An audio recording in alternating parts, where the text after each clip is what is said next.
Having a hosting issue with your Framer website, yeah, that can break your whole site if you're not careful. But don't worry, in this video, I'll show you how to fix it step by step. So let's jump in, all right? First, check if Framer's hosting is actually working. I mean, sometimes their servers have downtime and your site won't load because of that. Next, go to your domain settings and make sure your domain is properly connected.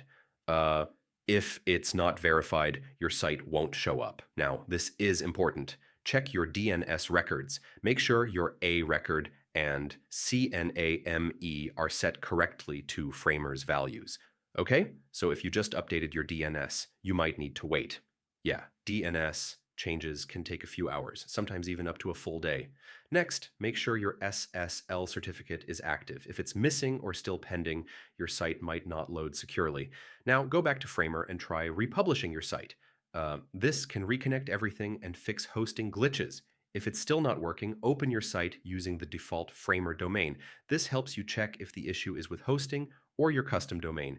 And yeah, if nothing works, contact Framer support. There might be a backend issue with your hosting setup. So yeah, that's how you fix Framer hosting issues. One of these steps should get your site back online pretty quickly. If this helped, drop a like and I'll see you in the next one.